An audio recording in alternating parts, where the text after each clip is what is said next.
I would like to share with you a junk journal that I made. I consider it my first junk journal because it is the first one that I made with using only items that I already had. It doesn't necessarily mean it's all actually kind of garbagey junk, because some of it is, you know, pre-printed paper or paper pads or things that I had around the house. But the only rule that I had for myself in making this was that I was not allowed to buy anything at all. So that is what I accomplished. There are 5 signatures in this. I started out with 3, and I didn't like how far apart the signatures were, so I added 2 more. Now it's really full, but I'm okay with that. Kind of all part of the junk journal thing. So how I made it was the 4-hole stitch, I think it's called, 4-hole binding stitch. I just found a tutorial on YouTube and did it that way. The string that I used was this cording. I wouldn't really recommend this because it's hemp cord, it's pretty thick, and it did kind of tear some of the pages, so I'd recommend something a little finer, but this is my first time, so I'm still learning. The box is this box, and it was from some leggings that I bought at Costco, and it's a really great box because it's very heavy. So all that I did was I cut along here, and then I cut this bottom flaps off and the top flaps out, and then I turned it inside out because I wanted this kind of brown color on the outside, firstly, and secondly, I wanted this hole here. I don't know what I'm going to do with that yet, but I think it's cool, and so I left it there. Right now you can see the tissue paper isn't even cut yet, but I cut a hole in the paper that I covered the front page with, and I'm not really sure what I'm going to do with that, but I kind of like it, so I'm going to work with it. The journal isn't completely done. I need to do the cover. This is going to be a gratitude journal, so I want to write gratitude on here. Probably put some more things on the front page, but what I did to start with, this is printed paper, so everything that you see in here is either, I'll just kind of show you the things that I use. Printed paper for the front and back, and some printed paper cut up inside. I use this duct tape, which I think is really beautiful, that I got at Costco, and I use that for the spine, and I used it for the flap, which worked really well. It's much easier, I think, than gluing paper to it.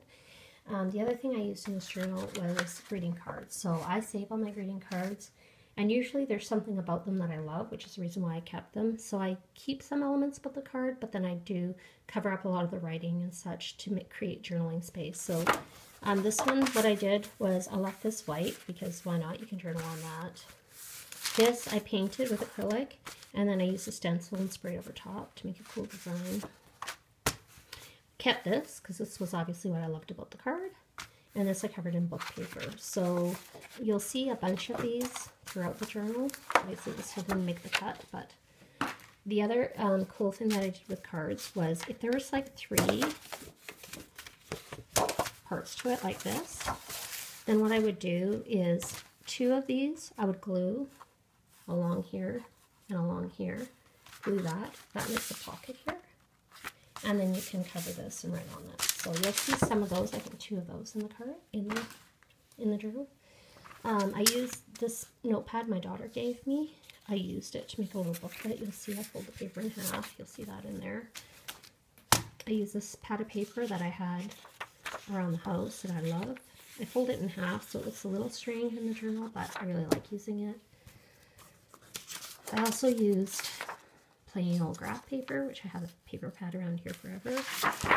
I have a journal that I bought for a mixed media course, and what happened was we had to cut a lot of sheets out to make room for the mixed media.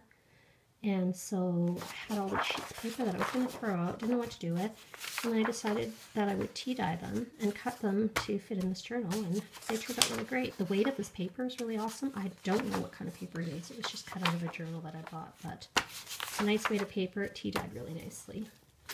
And then you'll see pattern paper. I bought this stack quite a while ago, and I really love the paper in it. And you'll see pattern paper throughout the journal from that stack. I think the only other thing you'll see in the journal is some items that I got from Happy Mail. I received a Happy Mail package from Barb Piner out of a Facebook group, journal group, and I used a lot of that stuff in here because I loved it. A lot of different pieces of paper and And to start with, these charms were from my Happy Mail, and I believe they're Tim Holtz charms. This one says, encourage your hopes, not your fears, and that's a message I really needed to know. So I'm glad Barb sent that to me. Reality has limits, imagination is boundless. So those were from the Happy Mail, and you'll see some other things from the Happy Mail in here. So let's just flip through.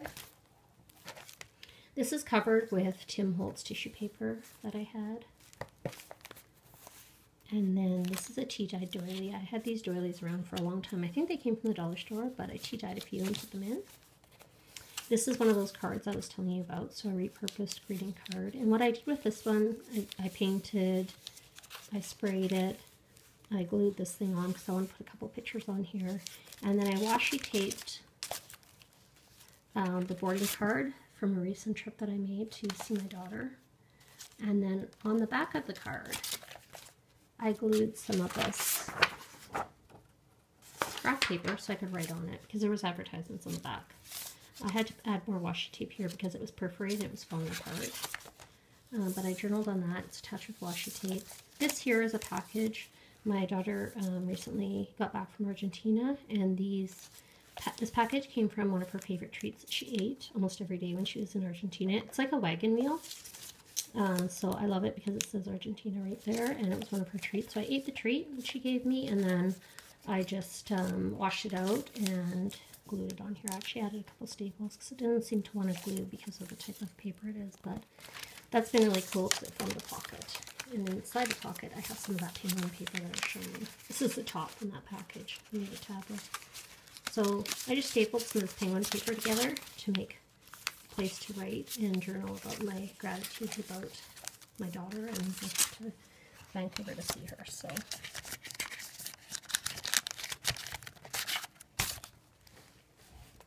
this paper here is some beautiful powdered paper that I got in my Happy Mail from Barb. So I attached it there. This is a card that I got from a previous trip that I made to Vancouver. The hotel I was staying in gave me this card. So I glued it here, and I'm going to journal about that trip right there. My gratitude for that trip. This is another tea-stained doily. This postcard I received in the mail from the Brave Girls Club. It was a thank you from them for participating in a truth card exchange. So I really like this postcard. I want to keep it in here, and I just washi taped it on here so that I could journal about my gratitude for the Brave Girls Club. So now as we go through, you'll see a lot of the papers that I talked about, printed papers from the Primrose Stack, or pattern paper from the Primrose Stack, those random note sheets, graph paper. This is that tea-dye journal paper I was telling you about. This is a repurposed greeting card, and this is one that I was able to make. It had 3 sides to it, so I was able to make a pocket there. And also one here, a little tuck spot. This paper was from the Happy Mail I got from Barb. Pattern paper from the Primrose Stack. This is just a little thing that I had in my stash. So I glued it there to create a tuck spot.